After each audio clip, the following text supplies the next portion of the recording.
Before we begin this podcast, please be advised that the following episode contains language that some listeners may find offensive and inappropriate. The opinions expressed by the host and guests are their own and do not reflect the views of the podcast producers. Listener discretion is advised. Before you called, I texted one of my friends and I was like, this guy's about to call me. I'm going to do an interview with him, but I'm not real excited about it. I was kind of a roamer, man. I manipulated and conned and connived everything I could my whole life.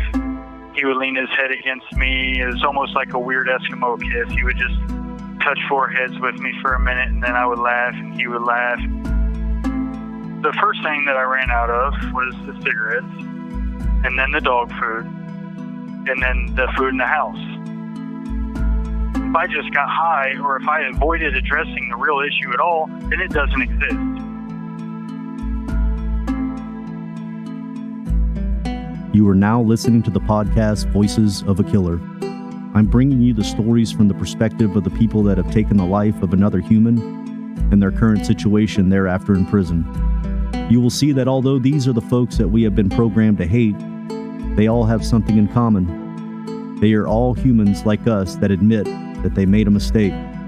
Will you forgive them or will you condemn them? They are currently serving time for their murders, and they give us an inside glimpse of what took place when they killed and their feelings on the matter now.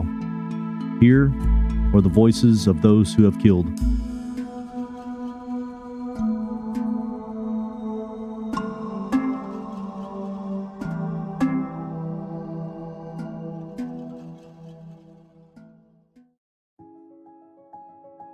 On May 31st, 2017, a police SUV from Montauk County pulled through the gravel back roads of Fortuna, Missouri. With a population of fewer than 1,000 people, Fortuna is a sparse place and most houses are unmarked. On that day, however, a man stood at the side of his lot in Morgan Street waving the cops in. That man was 35-year-old Matthew Hamm, and he was about to turn himself in for murder. Today, we're talking to Matthew about the events that brought him to this moment. This conversation, split into two parts, isn't an easy one. It's a story of childhood trauma and a battle with addiction, and sadly, it ends in tragedy. But as Matthew retells the life choices that led him to his rock bottom, we invite you to put prejudice aside and see him for who he truly is, a man who's been through hell and back and wants to atone for his past. So sit back and listen to part one of Matthew's journey on this episode of Voices of a Killer. So Matthew, where are you from? Where was I born? Yeah. I was born in Raytown, Missouri. Raytown? Outside Kansas City, yeah. How long did you stay there? I was real young. I guess some things happened between my real mom and my dad when I was real young. The next thing I know, I was somewhere around 6 years old living in Eldon, Missouri. I don't remember when I left Raytown. Yeah. I know I had some issues with my real mom. She took my brother and I one weekend, said we were going to Worlds of Fun. And it took my dad about a year to find us after that. We never made the Worlds of Fun. She just took us, and I don't remember a whole lot. I got some pretty bad memories about it. But I guess your real mother and your real father had a turbulent relationship? Yeah, they did. It was, my dad quit drinking, and my mom, she just couldn't. She actually went further into heroin, and they split up because of that. When my dad was 38, when I was born. So they were older in life. My dad decided to quit drinking so he could raise us right. My mom just wasn't on board, so they split. And she took the kids? Well, yeah, they were back and forth there for a while. From my understanding, for, a couple of years, they just tried to make it work for the sake of my brother and I, but it never panned out. She never could quit all the way, and my dad got tired of it. When they split, she willingly let him have us. It took my dad about a year a little bit over a year, he said, to find us. Besides that instance, how would you describe your childhood? Was there abuse or anything like that? Yeah, there was abuse, physical, sexual, mental. There was a lot of abuse from my mom, my real mother, and her boyfriend, whose name was Carlos. And I remember we used to have to sit on these little car dollies in the garage that he owned, and he would throw wrenches at us if we moved. That's one of the memories I have. And then being huddled down in the floorboard of an old station wagon to get the heat in the winter months. I can remember that. but it's so far back, I don't really know where in chronological order that goes with my parents splitting up and all that. I don't really know. But do you ever remember any instances where your mom, your dad, or your stepdad or anything abused you? Oh, yeah, I can remember. My dad, my real father, Larry, he never did. I remember when he laid hands on us, it was because we really deserved it, and that was later on in life. We were 15, 16, sneaking out of the window. But when we were very young, I remember my mom very well. I can remember the liquor on her breath. I can remember her hitting us with a belt. We had our eyes glued, our eyelashes glued, sometimes at night. That way she could put us in our room. We really had no choice but to go to sleep, and then she would go out in the living room. We'd hear her partying. I can remember a lot of physical abuse. I don't really remember any sexual, but the emotional, I definitely remember that. Yeah. Do you feel like that kind of shaped you as an adult to have that happen to you? Yeah, there's some ways that I'm sure it shaped me that I'm still learning about. I'm still figuring out, with just being honest with myself. But it's really apparent when I think about relationships with girls. I always latched on to girls real quickly in life. Every girl that I met, even at the age of 14, a girlfriend quickly became the one, Just fear of abandonment from women was a real big thing, and I can see that very prevalent in my history. Yeah. As far as anything else goes, I never really had a thing and I never killed any animals. I never had any thoughts of killing animals or people or just of aggression really at all. I don't really remember any of that growing up. At what age did you get into drugs or alcohol? Oh boy, let's see. I moved down to Florida from Eldon, and it was either late 90 or early 91. Somewhere around 93 and 94, I started to take cigarettes from my mom's pack when she would leave. My stepmother, I call her mom. She would leave the room, and I would take cigarettes. And then my dad he had a bottle of bourbon up in the cabinet that he'd had for years. He just never even drank it. He just had it. And I remember I would sneak sips of that. That graduated as soon as I started going to school. And I wasn't cool as far as hanging out with the kids who were doing the responsible thing, the healthy, productive, emotionally, those kind of kids. I didn't mix well with them. So I started hanging out with the guys who had chain wallets and they rode skateboards or BMX bikes and they skipped school. When that stuff comes around, alcohol, cigarettes, and weed, right around the age of 14, 15, I started doing all those things pretty regularly. Yeah. Did you ever get into meth, heroin, crack, shit like that? Yeah, I got into meth later on. I did crack one time, but it was like an 8-day stretch, and it was probably the worst feeling. It's just very, very hard to put a finger on. If you've never been through it, it's very hard to understand, but it was very, very traumatic emotionally. It was like a very big, I don't know, you just felt like the world was over when you didn't have it, and that lasted for about 8 days. And then, let's see, that was probably when I was around 22, and right around that same time I did meth for the first time. Meth was never an everyday constant. My biggest things was alcohol, because I could get people to buy it for me at any store. I never really knew a lot of drug dealers. But then later on, I started doing meth here and there when it would be around, and I knew I liked it immediately. But the next time I wanted to get high, it wasn't something that I could easily find. The alcohol always was. So I was always addicted to something. Mainly it was weed and alcohol. But yeah, I did meth. I did ecstasy down in Florida for about a year straight. Yeah, just stuff like that. How old are you? But I've always used the substance. Yeah. I'm 41 now. Our childhoods shape who we grow up to be. Early life experiences lay the blueprint for our adult lives, and they can create scars that run deep. From birth, the cards were stacked against Matthew Hamm. His parents split, and his mother, a heroin user and unfit to parent, abducted her 2 sons for over a year. Life in her care was unsafe for any kid to be in. Matthew recalls painful memories from that time in his life of being struck with wrenches and having his eyelashes glued shut so he wouldn't disturb his mom partying in the next room. Trauma like that doesn't just disappear. It stays planted inside somebody into adulthood. Some end up with violent tendencies, others battle nightmares and insomnia.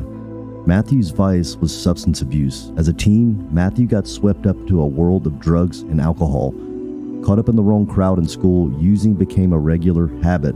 Name a drug, meth, crack, or alcohol. Matthew was always addicted to something. Drugs could numb any emotion, if only temporarily. And this became the coping mechanism he would turn to time and time again when things got hard.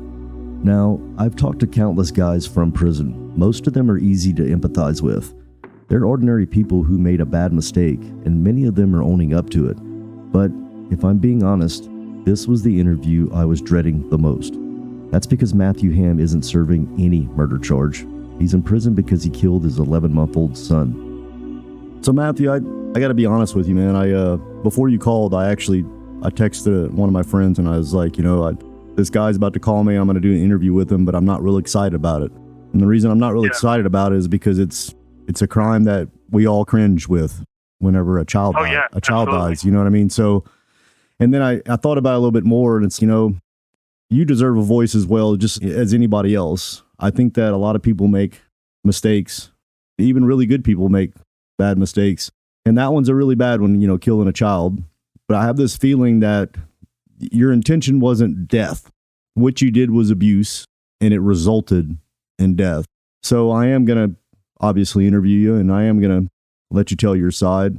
But it's a very difficult pill to swallow. And I'm certain that it's something that you're not proud of. I'm certain it's something that you probably didn't wake up and say, you know what, I'm going to kill a child today. And children can be frustrating. I've got two, and whenever they were little, it was hard when they would cry and they wouldn't shut up. And obviously there's ways to deal with that. And so what I want to know is make sure that I'm on the right track. You didn't intentionally try to kill this child, did you? Oh, no. No, absolutely not. However, you said something about a mistake, and I don't really like calling it a mistake, Toby. I don't even call it an accident. I don't blame what happened on things that people have choices in. My son had no choice. I did. I made many choices in my lifetime that led me to where I was at that point in my life. I made choices not to do the responsible, appropriate things with my life, and it resulted in my life ending up the way it did. So the victim in your case is your child? Yes. Okay. So do you have a relationship with your victim's mother? No, I don't. I haven't talked to her or seen her since I was in court. Okay. Your child in this case, how old was he when he passed? 19 months. And take me back to, let's say, the weeks prior to this happening. What was your life like? I want to know what you were like, Matthew, as a person, weeks or even a year before this happened. What was your life like? Okay. I failed to get a job, to hold a job. I failed to really even look for a job for the past 2 or 3 years of my freedom. I didn't care at all about a job. I lived just day by day. I was always very happy as long as I was using, or I felt like I had a purpose or something to do. If I was ever sitting still trying to watch a movie, I always found myself restless, very discontented. I was very unhappy. I looked outside of myself for things to make me happy, which is, the addiction, women, cars. At one point, I even remember just going back and forth, trading up and buying and selling stereo equipment just because it gave me something to do. I wasn't really a good person, Toby. I wasn't a productive person. I wasn't somebody that I couldn't say I was a good friend to anybody. I don't believe that I was a good son to my dad. I believe my stepmother suffered a lot because of the way that I acted growing up. I was a roamer, man. I manipulated and conned and connived everything I could in my whole life. I was very self-absorbed, self-centered. If it wasn't something to do me better, I didn't want any part of it. I always believed that I could be a good person, but I didn't really have too many good quality characteristics that would come out. I like to laugh. I think I'm funny, but those things don't matter a whole lot if you're not internally happy, and it's hard to explain. I wasn't a happy person. I lived as if somebody who's unhappy and they know it, and they're only happy when certain things are happening, and that's how I lived my life, just day by day. Matthew is candid about who he was back in the day, and as he talks, the sincerity and self-awareness in his voice is striking. He's critical of his former self, and he's quick to take accountability for his actions. This is the voice of somebody who spent a lot of time in introspection, tallying up the life choices that led him to where he is today. Not a mistake, he says about his crime, but a string of bad choices with only himself to blame. Battling addiction, living from day to day, Matthew lived a shallow existence as a young adult. He was a roamer, drifting from place to place, from one hustle to another, He shirked responsibility and couldn't hold down a proper job for long. Instead, he schemed and manipulated others, and although drugs gave him a short burst of gratification, at his core, Matthew was deeply unhappy. Addiction is a crippling disease, and it hindered his ability to live a happy, productive life. But that was until his son entered the picture.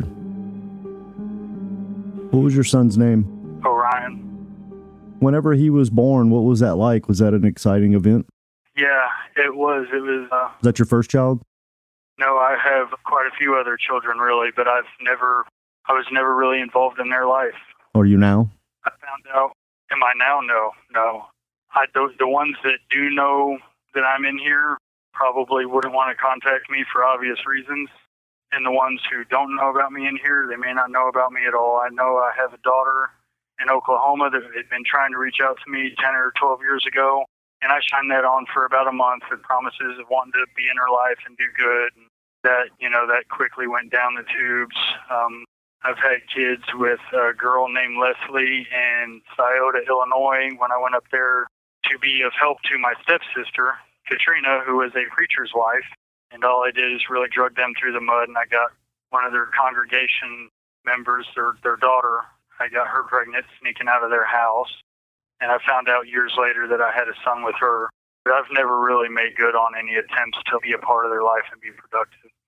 With Orion, you were actually living with his mother and him all together? Y'all are all living together? Yeah. How was that relationship like? Well, it was good, and I loved her very much. I cared about her. I had known her for 20 years before we actually ever got together. I met her a long time ago, probably 2001. I met her, and she was with somebody that I was hanging out with, drinking with a lot. Anyway, 20 years later, I got together with her, and we ended up having our son there. But she moved in with me, and I thought we were good together, except it was just constant, search for using. Neither one of us wanted or cared about a job. We provided for our son just day at a time, in whatever way we could to make money. Most of the time it was, selling stuff that we would buy at auctions. We would put stuff on Facebook sites or on eBay. And, we prided ourselves on doing that because we had a good rating with eBay, and I knew what stuff to buy and how much it would bring. And I always felt like I was good at that, but it was built on a real crappy foundation, so it never led anywhere good. Right. But yeah, we all lived together, and my son was always real happy. I was the father that would gripe at her for giving him chocolate, and when she would go in the gas station to pay for gas, I would unhook my seatbelt and turn around and hurry up and feed him a couple of bites of chocolate. We had a lot of memories like that. Yeah. From my experience, most little boys, even young teenagers, are more attached to their mother than they are of their dad. Was that the case for Orion? Yeah, well, see, they go through cycles. The books that I read told me that they go through cycles where they crave the closeness of a mother, and then there's cycles in their life where they crave the closeness of their father. And I always thought, well, that's pretty cool. I always thought Mama's boy was a never-ending. I thought that statement just rang true no matter what. But it turns out that young kids, when they're young like that in that age, they have the different cravings for the opposite, parent. Yeah. I don't know exactly where he was at that point, but I know that he slept with me every night. I never put him in his crib in his room because I always wanted him close to me. So I definitely had the bond with him. We had the little funky thing. I would lean in real close when I was talking to him, and he would lean his head against me. It was almost like a weird Eskimo kiss. He would just touch foreheads with me for a minute, and then I would laugh, and he would laugh. So we had a pretty good bond. I don't think that he looked at me as I wasn't a stranger to him. I don't believe he was afraid of me at all. There was nothing like that. Yeah. So you guys had a pretty good relationship? Yeah, Orion and I did. I think he was definitely more for Mom. Mom was a lot more, she had the more forgiving voice, I was the guy running around the house with the harsh tones, and when she was taking forever, I would say, hurry up. And, I had that domineering voice, so I think that he definitely craved his mother more than he did me. But, when it was just me, we never had, he never ran from me. He would always run up to me if I was, in the house. He didn't have any issues like that. I never gave him a reason to feel like that. I never gave him a reason to fear me.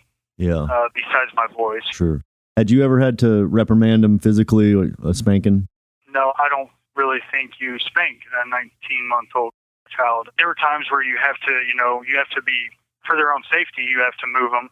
Or, there's been times where I would put him in his crib because I was going outside and I needed to be outside for a few minutes and I didn't want him to run around the house and get a hold of anything that could hurt him. But as far as spanking him, no, I don't think you do that with a 19-month-old.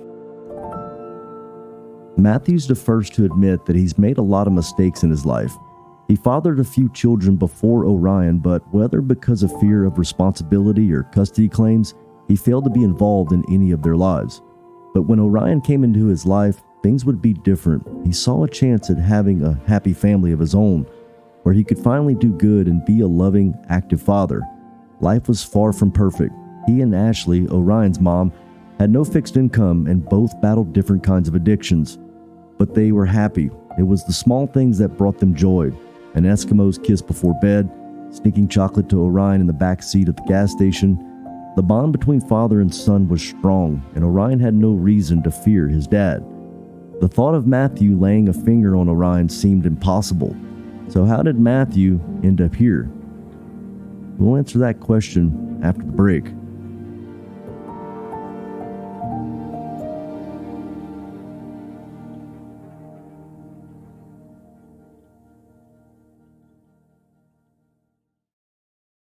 The day that this happened, you're left alone to watch over him? Yeah.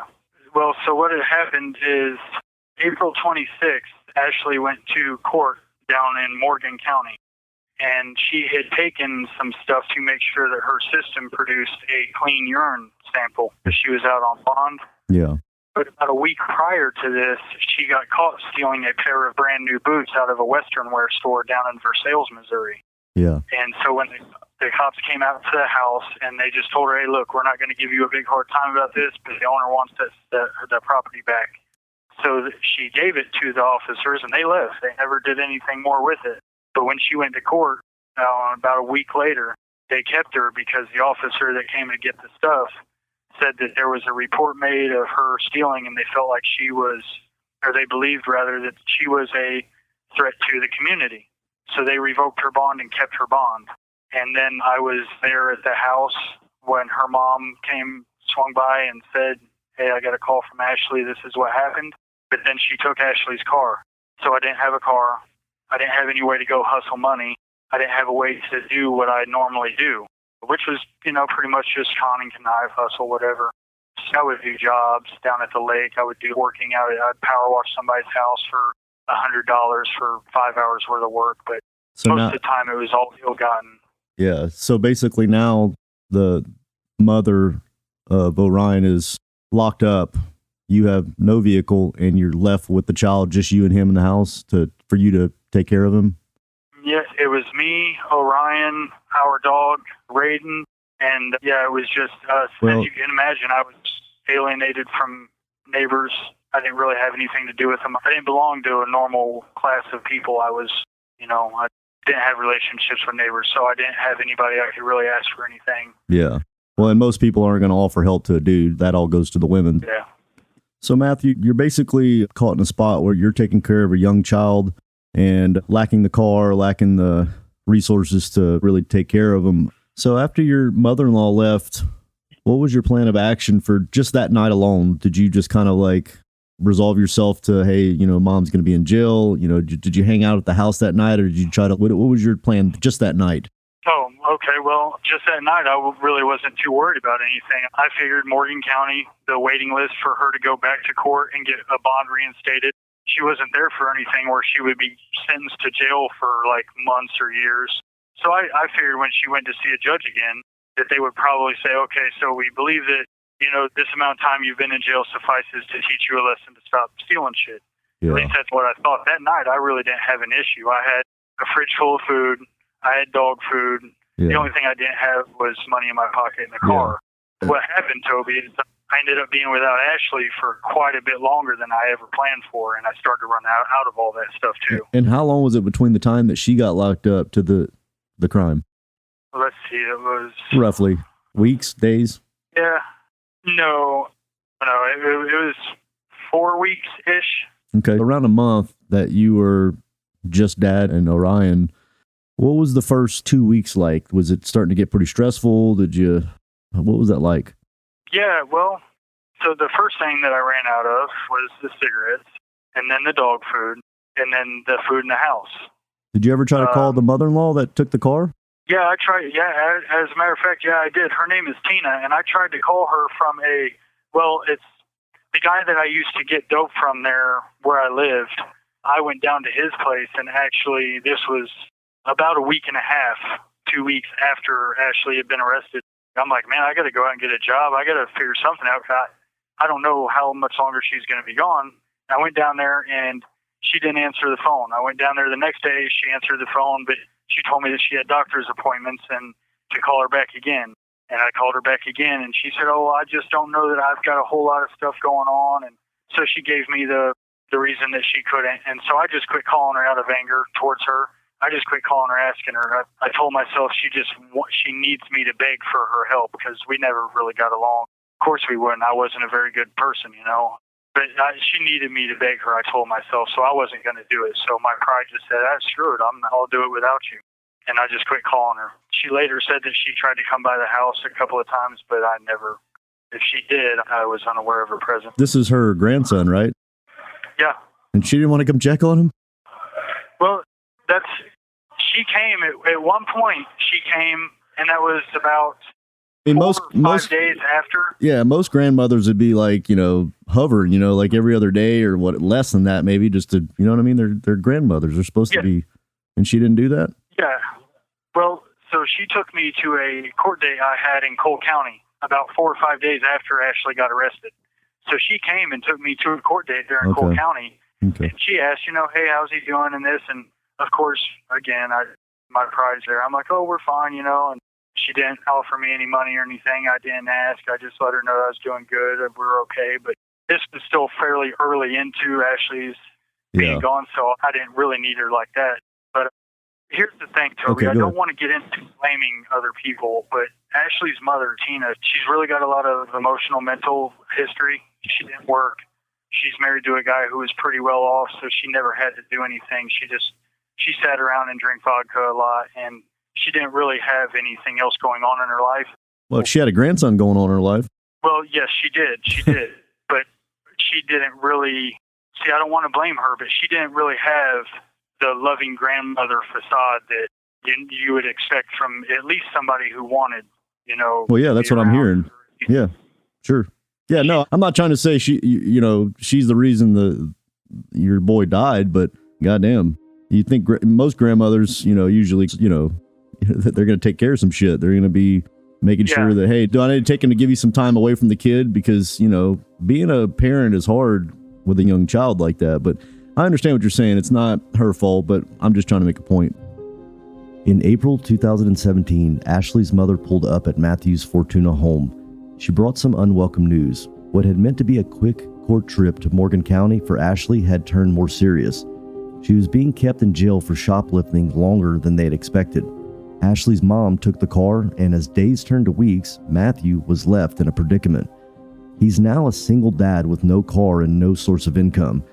In the backwoods of Fortuna, he lived in isolation, knowing few of his neighbors and nobody who could call on for support. There was Ashley's mother, but Matthew's relationship with her was bristly at best, and asking for her help would bruise his pride. But day by day, food supplies and essentials were running out, and the stress of Matthew's back was building. He had a hungry toddler to feed. What would he do when the fridge ran empty? So, let's talk about week 3. Did it start to get really stressful, and what was it like on about week 3? Yeah, well, okay, so I guess as you can imagine, the food's running out. The dog food is really, if it's not gone at that point, it's very close. And then the refrigerator is getting low. I don't have a car still. I don't have cigarettes. I'm bumming cigarettes from the guy I normally get dope from. And this whole time, I'm doing things to earn dope from him. Let's see, what's one of the things I did is I asked him if he would like a new washer and dryer set. I said I would give you the ones that I had, my dad had bought, and they were very good. They were high dollar. They were high quality. They were nice Whirlpools. And I said, I will trade you these for your old ones and a gram of dope. and that would be my bargaining chip. So when I had the opportunities to do things different, I didn't even make right decisions then. Yeah, so you could have traded out the washing machines for some food for the kid, in other words. I could have. Well, he went to town one time. He did bring some groceries back, but it was real minute. It was like $15 worth. I told him I need some laundry soap and some food for Orion, so he brought me about $15 worth. But I lived in a world that was not conducive to, like, it wasn't really a human life. It was more of a solitary existence. I had too much pride, and I was too fearful to tell people I needed help. I didn't want somebody coming to take my son because I couldn't take care of him, but I didn't want to not be able to take care of him either. And in my mind, if I just got high or if I avoided addressing the real issue at all, then it doesn't exist. And I know that's hard for a lot of people to understand. A lot of people who listen to your podcast, I know they're going to be like, none of this shit makes any sense at all in a real life. It's a pretty raw, uncut for me way that I lived life, and I'm not happy about it at all. I don't want anybody to ever believe, oh man, he's just fine with it. No, I'm actually just learning how to live, not with complete shame. Yeah, I would never be able to do anything productive if I lived in that, but I don't blame anybody for what happened. 3 weeks in, I had a couple of options on how to handle things differently, and I chose not to. So I made decisions that kept me from doing the right thing for the right reason. At about week 3, is Orion starting to get really irritated that mom's not around? Nah, I wouldn't say he's irritated. He was a pretty happy baby, but you could tell that he noticed her not around. In the mornings, at some point he stopped doing it, but he would climb over. Most of the time he'd have to climb over me. So I would feel him climb over me, and I'd wake up and I'd watch him, and he had just learned to walk a couple of weeks prior. So he would waddle, down towards the kitchen, and I would see him look in the bathroom. And he didn't like going to the laundry room a whole lot. I think it was just because it was back there. It was a small room, darker. So he'd never go all the way back. But he did that every once in a while, and I just knew that he was just looking for mom. But there was a little bit of unhappiness. If I'm being honest, you could see a little bit of his spirit was dampened. It was dull. I guess I never really even reflected a whole lot on that. But yeah, you could tell that he knew that there was something that wasn't normal, wasn't up to par. Well, I never really even thought about it too like that. Day by day, life got harder for Matthew and Orion. The stress of being a single parent and the dwindling cash made each passing week more difficult. Orion seemed to notice the change in routine too. Something seemed off, as if the absence of his mother had dampened the light in the toddler's eyes. And as the pantry ran bare, Matthew struggled to hold on to necessities for his son, relying on the big bag of oatmeal he had left. Despite his scarcity, Matthew made some questionable choices. At one point, he traded his Whirlpool dryer and washer, not for the food he desperately needed, but for the drugs. Everything revolved around chasing the next high, and drugs let him escape the reality of his situation, if only for a short moment. Shame kept him from asking for help when he needed it the most. But the burden of Matthew's shoulders continued to grow, as did his irritability. What was the day like, the day that the murder happened? Okay, well, I had been up for a couple of days. I was still doing dope every time I got an option to. He would come down to the house, and he would come inside for a little while, and he would sit, and we'd smoke dope. Who's he? The guy that I used to get it from there in town. All right, got you. The one that had helped me previously. So I would go down there, or he would come up, and he would hang out, and I would smoke. I had been up for a couple of days. It was just more of the same. It was just more hoping just to survive through another day. Mm-hmm. I still had bread. I still had peanut butter. I had a whole bunch of oatmeal. I had about a half a gallon of milk, just very little cereal. I think I had some cinnamon raisin bagels. There was a couple other things. I had some link sausage, some eggs, just the stuff that you could survive on through a couple of days if you lived by yourself in a hotel kind of stuff. But that's about where I was on that day. Of course, I wasn't worried about eating. I was making very little by little to feed Orion, and the dog had moved on to eating oatmeal now because I had a plethora of that. So I would make oatmeal for the dog even. That's about what the day was like, that and trying to figure out a way to scheme up cigarettes and more food. But Orion was being irritated with you and crying that night? Well, He was crying. I don't know that he was irritated with me. He might have, you know what, I guess he probably was. I didn't want to play anymore. I was trying to count out some change. I was counting pennies and nickels and stuff. And before that, he had been rolling. We bought him one of those little bouncy house castles. It was a Ninja Turtles themed bounce castle, but it was a smaller one. Mm-hmm. And they got me on it because it only came with 15 balls, but they sell you a whole extra big bag of balls for $20, and I had to buy a couple of those to fill this thing. And that had been bought, months before. And he took those balls and we would roll them back and forth. And he was in front of me, and I had a futon in the living room that I had laid out as a bed, and that's where we slept, was in the living room. And it was laid out, and we were rolling balls back and forth. And when I quit doing it, he kept playing. Well, he had rolled 4 or 5 in between my legs under the bed, and he kept trying to climb under the bed. And, just trying to, at that time, I wasn't aggravated at all. I just didn't want him under the bed, so I kept moving him. But eventually, I brushed him to the side. I said, Orion, that's enough. And so I moved my legs a little bit closer. I moved the table, a little coffee table, closer to me. That way he couldn't go in between my legs anymore. And he went around the back. Of course, this is hindsight. I wasn't paying attention like I should have been. Right. But he went around the back of the futon, and I don't know, I heard him cry, and it sounded somewhat muffled. And in my mind, he was around the back side of the futon, and he was climbing under the bed that way.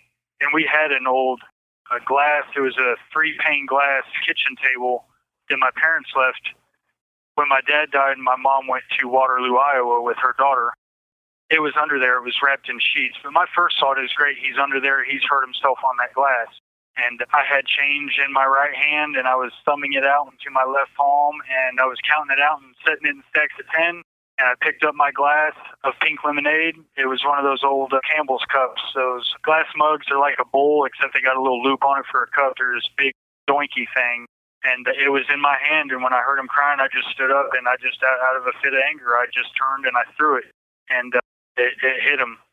It hit him. How far away was he? Apparently 6 feet, 7 feet maybe. Did you throw it overhanded at him? Yeah, well, yeah, it was from the side, because I stood up, and as I stood all the way up, I turned my body and flung it with my left hand at the same time. I wasn't facing him, like I was turning to face him as I threw it.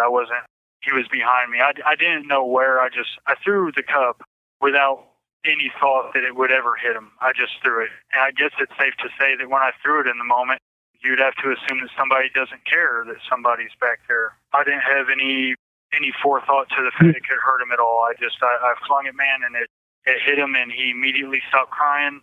And I dropped what I was doing, and I ran around. I picked him up, and I patted him on his butt, and he was looking at me, but he wasn't crying. And deep down, I knew that he wasn't okay, but he wasn't crying. And in that moment, all I wanted to do was lay down with him. So I laid down with him, and I woke up sometime later. It was still dark outside, and he was cold. Was he unconscious? No, he was looking directly at me. I scooped him up, and I remembered saying, "Oh, Bub, I'm sorry." So you said that after you had struck him, he was still conscious, and he was actually looking at you. What was his, overall well-being like as that happened? Did he have a seizure? Was there blood coming from his head? No, there was no blood. Now, as I was holding him, I was petting his bottom side, right? And his left arm was out to the side. And I didn't really notice it at first, but it locked up. It was locked up. And as I went to lay down, I noticed that his arm was doing a slow rise. If you've seen somebody in a boxing ring be knocked out and they get that. Yeah, I know exactly what you're talking about. Yeah, I know. I hate having to explain it myself, but that's what it was. And I didn't think it was something that was life-ending. I thought, wow, he's just stunned. In my mind, he was not in any imminent danger. I was in no shape to be making judgments on the health of anybody, but in my mind, he's not bleeding. He's not crying. He hasn't been hit by a truck. I threw something and it hit him in the head, and he's probably got a very bad headache or anyway. And when I saw the arm, I was like, oh no, he's almost unconscious now. And his eyes were fluttery, but then he was just more blinking. And he was looking at me, and as I laid down, I closed my eyes, and I was patting him on his chest, on his sternum. I was patting him like I always do when we lay down at night to get him to go to sleep. And did you actually fall asleep with him? Yeah. And you said you'd been up for a few days. Usually, like when someone, I'm pretty sure this is accurate, but you're up for a few days. You got to spun out at some time and fall asleep. And at that very end of being spun out and about to go to sleep, you probably got a lot of shit going on in your head where you can't think straight and all that. But you were actually able to fall asleep. And you say you woke up and he was cold? Yeah, he was, I don't know how you would measure the coldness that I felt, but it wasn't like, oh man, he's like ice. It was like, well, it's less than a body temperature, so I get it, because your body's supposed to be at 98 degrees or something like that, 96, 98, I don't know, but yeah. Matthew tells the story in detail. It's clear he has relived this series of events many, many times. And as he speaks, the scenes unfold frame by frame in my head like a movie. The rolling plastic ball, the mug broken in two, the toddler's glazed over eyes. As Matthew sat on the bed, counting up his last few coins, Orion was playing at his feet with bounce castle balls. The boy got stuck, and in a sudden moment of anger, the weeks of pent-up stress broke out. Matthew flung a soup-sized Campbell's mug, and it struck Orion. Instantly, Orion's cries stopped, and Matthew immediately knew that something was very wrong. Though the toddler's eyes were still open, he looked vacantly at Matthew. Matthew softened, drawing his son towards him, but in his drug-induced stupor, he couldn't see the urgency of what had happened. Hoping that it would pass, he lay down with Orion and, just like they always did before bed, patted his back and drifted off to sleep. But when he woke, his worst nightmare came true. Orion was cold. What was your reaction whenever you realized that he had passed? Oh, well, at first it was just, I don't know, I told myself that there's no way. I just kept, and I remember saying out loud, no way, it's not, no way. I remember stammering and saying that over and over, there's no way. And it was just a real shock, a whole lot of, there's no way. And then after about 10 minutes, I went out in the yard and I walked around the house real quick, and I just remember looking at the house. I don't know that I had any agenda. I just walked out and I remember walking around looking at the house, and then I walked back in, and as soon as I walked in, I made it to the kitchen and I saw him on the bed where I left him, and I stopped exactly right where I was. And I fell back against the wall, and I slid down beside the refrigerator in the wall. And I remember crying, say there's no way. And I never really have believed in God, but I just remember cursing God, saying, God, please don't let this happen. Please, this can't be right. I remember cursing, saying, hey, this can't be. I just knew that if there was a God that everybody talked about, there's no way he just let this happen to me in my life. There's no way that this is happening. I just remember looking at my son, and I remembered all the things that I don't know. It was a very quick blur of emotion and feeling. I still wasn't sober-headed, so I don't know how much of it was drug-induced stupor and hysterics and how much of it was really genuine. But I know that I cried for a very long time, and I didn't even go back near the bed for probably another hour. I went to the back room, the laundry room, and I pulled one of my hoodies down off of the hanger, and I went out and I walked through the neighborhood, and I just remember breathing, telling myself to breathe. And I don't know. I just remember being very emotional and very hurt, out of breath. Yeah. As you were walking around, you're probably thinking, what's my next move? Yep. And what kind of thoughts ran through your mind? Obviously, you capitalized on one of those thoughts, but what other thoughts? Was it call the police? Was it, what were all the thoughts? Well, and this is how it was in my head, Toby, is I told myself, Ashley's in jail. And I know it sounds very silly in hindsight, but this fueled every choice that I made from here on out was Ashley's in jail. There's no way that I'm not going to see her again and tell her what happened. There's just no way that I want somebody while she's in jail telling her that I'm arrested for the death of our son. It's just not going to happen. I thought I'll just wait till she gets out. But then I start weighing out, well, what does that look like? What do you mean wait till she gets out? You can't do that. You've got everything that we know about, human bodies.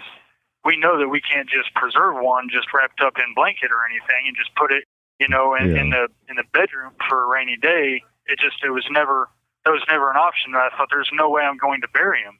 I didn't want to get rid of my son. It was my son. I never had custody of any of my kids, Toby. I never maintained custody longer than 5 years with my son Gabriel from a previous relationship with another woman. But I even lost him to the state. Well, she took him when her and I split up, and then she ended up losing him. But I never made arrangements to try to get him back in my life either. But I never had any of my kids, and this was the one that I thought, hey, I'm not on parole. I don't have anybody breathing down my throat. There's no reason I can't have my family. And the last thing I ever wanted to do was get rid of him. So in my mind, burying him was not an option. That means that he's gone. That means that I don't have him. And I thought, well, what else can you do, Matt? What are you going to do? And I thought, well, maybe I'm calling the cops. I need to call the cops. I need to call the cops and let them know what happened. And surely they're going to understand me. They're going to understand what was going through. And I thought, and at that time, I was still full of excuses. I was still full of, oh, well, there was always something to blame. There was other aides in my situation that made it this way. It wasn't my own doing. And I didn't have what it took to just stand on what I knew to be the truth back then without the excuses. So I thought, well, they're going to understand. I've got this reason. This is what happened. Surely they're going to believe me. And I thought, there's no way they're going to believe me. There's absolutely no way they're going to believe me about anything. They're going to take my sorry ass to jail. They're going to throw me in a cell, and they're going to forget me. They're going to literally do away with me. And in that moment, I knew how dire the situation was. And I said, well, if I'm going away forever, if I'm leaving this earth, because I didn't plan on being here anymore. I was going to kill myself. I didn't know how, but I knew that's the route I was going to take. As soon as I saw Ashley again, I knew how that was going to turn out. And then I thought, the next time I'm alone after that, I'm done. Like I said, I didn't know how, but I knew that was my agenda. So I made a decision to do what I thought would be possible. I thought, well, you can cremate him and you still have him. And, well, that's what they did with your father. They cremated your father, and, you had an urn, and there's a headstone still, but that's what you do. You don't bury him. You don't try to get rid of him. You don't hide him.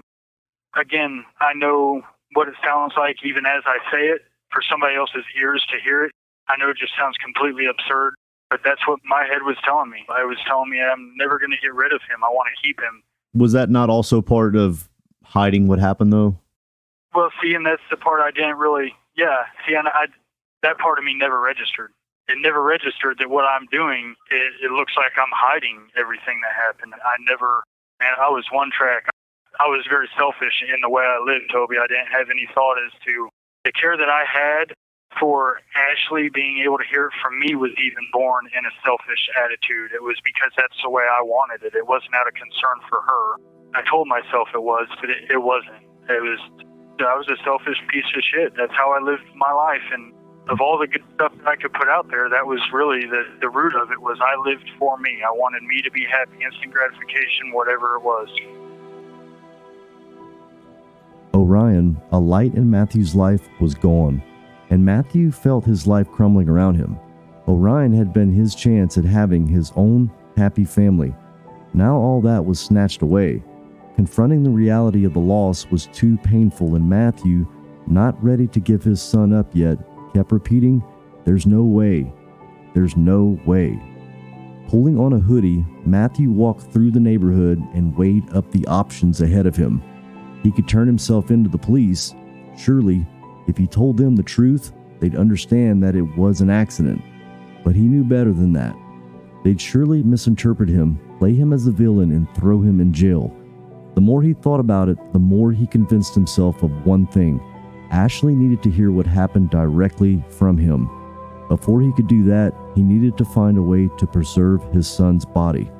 Not ready to let go of Orion yet, Matthew rationalized to himself that there was only one viable choice: to cremate him. Did you have immediate neighbors? Yeah, I had Ron was the guy right next to me who actually ended up coming to see me when I was in county and actually purchased the land that I had. And then behind me, the neighbors, I didn't know them. I had seen them out before, but I had never spoken a word to them. It's a country-ish type setting. Do you know Fortuna at all? Well, I know it's a small town. Yeah, it's very small. There's a few gravel roads intersecting here and there. I knew by name maybe 3-4 of the neighbors that lived within a 5-block radius of me. And of course, they were all the bad ones. The only responsible neighbor that I talked to was Ron next door, and he worked for the electric company. And the only reason I talked to him is because, well, he was good friends with my dad. Well, not good friends, but he was cordial to my dad before my dad passed.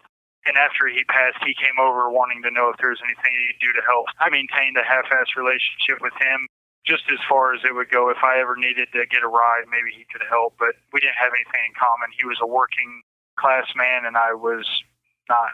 So, yeah, there were some neighbors around, but, you know, I'd actually been to one before, and I knocked on their door a few times to ask them for a ride into town to get cigarettes when I could count change or get money from the other guy I got dope from. And they didn't even answer the door. And I'd watch them leave the front porch, and I would build up the courage to go and ask them for something. And I'd knock on the door for 10 minutes. They'd never answer it. They weren't messing with me either. So you decided to cremate your son? Yep. Yep. And in the simplest terms, that's what I thought I was going to do. That was the fix to my problem, because I knew my life was over, and I knew that I wanted to be the one to tell Ashley what happened, and I didn't want to go anywhere until that was done. And then I'm still able to smoke, and I can still get dope for the time. And, you know, I told myself there's no reason to quit what I'm doing right now until it's absolutely over. So I asked if you had immediate neighbors because I was just curious to know how you got away with cremating your son with immediate neighbors and you know, burning a child in the backyard. I don't know. Yeah. Okay. Yeah. Well, that's a good question. I had about, a little over an acre. And on that land, there was another 14 by 60 trailer that my dad purchased, probably 6 or 7 years, 8 years prior. And we pulled it on the lot because we were the lot that we lived on was actually never meant for us to live on. We were going to put trailers on there and rent them out. My dad had remodeled a house right on the edge of Highway 5, about 6 blocks from that location. But then when my dad's health got worse and worse, and he had to go back out on the truck, and they had to sell the house for money to pay bills. And so they sold the house they wanted to live in. They bought a little trailer to fix up and move into, and that's the one that I lived in. There was another one that they bought shortly before that, but it needed more work. So eventually, once my dad passed, that was all of my dad's tools. Everything that he had was in there. And it was so rotten down and decrepit, the weather had torn it apart. But his health he couldn't go out and fix it. And I wasn't about to take my time and try to remodel a place, you know, it was nothing. It really just needed to be torn down anyway. So I emptied everything out of it. This has been months prior. And, you know, what I had, I put in, there's another little shed that my dad bought before he passed. And I consolidated a lot of stuff, put it in there, the tools and stuff that I wanted to keep. And what I didn't, I put on garage sale sites on Facebook or certain kind of things, higher quality things I would put on eBay. And then once that was done, there's no reason for that building to be. About a month before this happened, Ashley and I had torn it all the way down from the foundation. We dropped it all the way down to tear the metal off the roof and take it in for, you know, to sell that for money. And we burnt it where it stood. So there was 3 different burn piles among that 60-foot expanse of yard. And it was pretty much all done at that time. There was still some wood. There was still a lot of other stuff laying around, fiberglass material, some old trash. There was a couple bags of clothes that had been in the back room that got wet from a leak in the roof. They were all moldy. So that kind of stuff had all been, like, you know, gathered up and put in 3 different piles. And it had pretty much all been done at that point. But yeah, I used a file cabinet because in my mind it needed to be separate. So I used an old file cabinet that was in the back room of that old trailer. I moved it over closer to the porch of the one that I lived in with some intention of using it somewhere in the future. But I saw that, and in my mind, that was my way of keeping him separate from everything else. To burn. And so I just needed, yeah. So you put him inside the file cabinet? Yes. And then put him in the burn pile? Yep. Well, I just want to know, what kind of emotions is that like picking your son off the bed, passed away, and, bring him over to the filing cabinet to actually burn his body. What's that whole ordeal like emotionally? Well, man, I don't know, nothing really felt real. And nothing felt real at that moment. Nothing, all I could focus on was his little wisps of hair. And I remember thinking he's going to stay with me this way. I don't know, it quenched any kind of fire that I had in me. Everything was very robotic for me after that. I don't remember eating anything. It felt like a week. I don't think I ate anything at all. I really couldn't pinpoint an exact emotion. It's torture. It's very torturous. It feels like an emotional floodgate was just opened up somewhere inside of me, and I didn't have any way to shut it off. As I was moving, I was crying just out of the habit of crying. I don't even remember feeling the emotion when I was crying there at the very end. I just know that I was just continuous stream of crying. I couldn't catch my breath. I couldn't breathe. I couldn't talk. I couldn't get my nose to stop running. I couldn't do anything. I was shaky. My hands were shaky. My knees were shaky. I couldn't walk. I almost fell going down the ramp that my dad built on the front porch for a wheelchair. I remember walking down it like I was walking on flat land, and all of a sudden I realized that I'm not stepping evenly. I'm stepping down. It's a downgrade, and all that stuff just felt brand new. It was like I had never been. I don't know. Everything was just different. It wasn't right. It's as if his passing put you into a whole new world, basically, that you had to grasp what was going on in a whole new world of his passing, basically. Cremating your son's body is an experience that's hard to imagine. From a practical standpoint, it was easy enough. There were already burn piles across Matthew's lot from stripping down his father's trailer. The neighbors wouldn't raise an eyebrow at Matthews burning another object. Either way, if they noticed, Fortuna was a disconnected community home to just about a handful of people who minded their own business, and Matthew was mostly anonymous here. So Matthew placed his son's body in an old cabinet, trying to physically separate him from the fire. As he did so, Matthew was in a detached and robotic state. Though a flood of emotions surged through him, it all felt surreal, as if he was facing a whole new world. As flames engulfed the makeshift casket, everything in Matthew's life was about to change. So Matthew, after you basically tried to cremate your son, obviously you had to open up the cabinet to see what has happened so far. And I know that, cremation you have to have really high temperatures. Were you able to achieve those high temperatures to get your results that you were after? No, I wouldn't by any means say that it was done on a level that it should be. As I was trying to make sure, so you can't just light something like that and it just burn thoroughly all the way. It just doesn't happen. So there has to be something to keep that heat. And I didn't know what to do after I started. I was like, oh man, I can't believe this is not done. So I just started gathering up anything else that I could, and I would poke it in the pile underneath of the cabinet to let all the extra 2x4s, 1x, anything that would burn. And upon doing that, some insulation had got down under there. And I found that the insulation took a very long time to burn away. And so as I'm pushing it down underneath of the file cabinet, I'm noticing that this flame is very hot, and I don't know what it was. I never knew this previous to this. I never knew, but I guess it seemed to burn at such a hotter temperature, and it burned for so much longer, that became the source of the flame, along with some wood here and there. But once it got big enough, the insulation would continue to burn rather than just snuff itself out. But it was very hot when it was burning. And after it was probably a solid hour worth of doing that, I was able to see what was going on enough. I couldn't see the actual remains. What I could see was the crusted up sheet that had been around him. I really couldn't tell what was going on. But when I was looking, I was like, man, there's nothing in there anymore. There's nothing in there.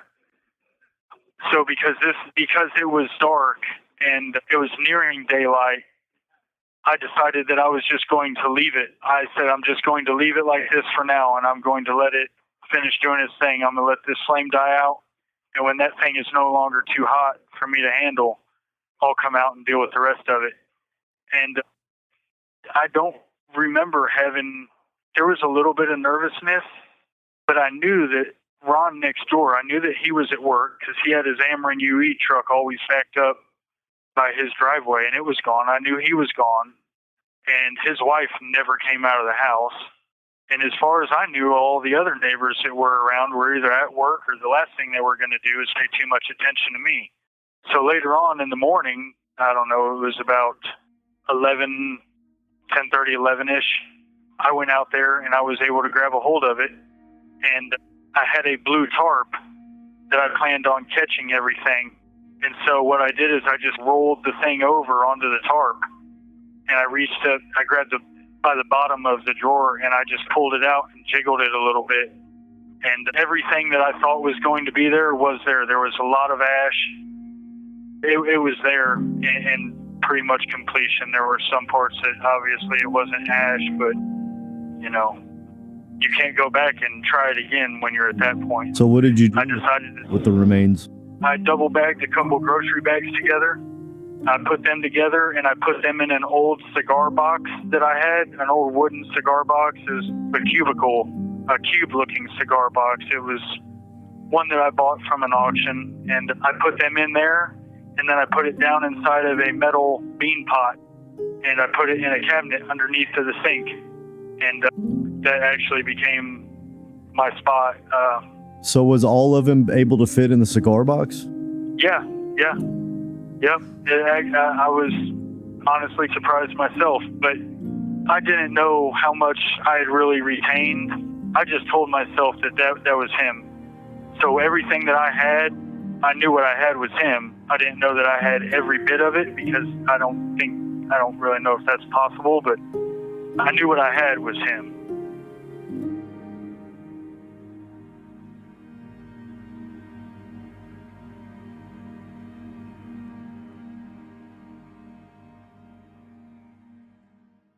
On the next episode of Voices of a Killer. Prosecutors say Matthew Hamm caused the death of his infant son by striking him in the head with a plastic mug. He said, "Are you Matthew Hamm?" And I said, "Yes, sir, I am." He said, "I need you to turn around for me." My dad used to tell me growing up all the time, you do the right thing for the right reason. I didn't love her right, but I did love her. I cared very much about her. The villain who's a half-assed villain is never a good villain. I hope that you do get out. Like I said, I got a different view now than before I interviewed you. What the fuck have I got myself into? Whew. That's a wrap on this episode of Voices of a Killer. I want to thank Matthew for sharing his story with us today. His ability to be open and honest is what makes this podcast so special. Keep an eye out for the second part of this story that will be coming out next week. If you would like to listen to the raw recordings of these interviews, you can visit patreon.com/voicesofakiller. By becoming a patron, you can access not only this, but hours of bonus recordings, correspondence, and you can contribute to the way the show is produced. A big shout out to Sonic Futures, who handled the production, audio editing, music licensing, and promotion of this podcast. If you want to hear more episodes like this one, make sure to visit our website at voicesofakiller.com. There you can find previous episodes, transcripts, and additional information about the podcast. Lastly, if you enjoyed this episode, please consider leaving us a review on Spotify, Apple Podcasts, or wherever you get your podcasts. Your feedback helps us improve and reach new listeners. Thank you for your support, and we can't wait to share more stories with you in the future. Thank you for tuning in. I'm your host, Toby, and we'll see you next time on Voices of a Killer.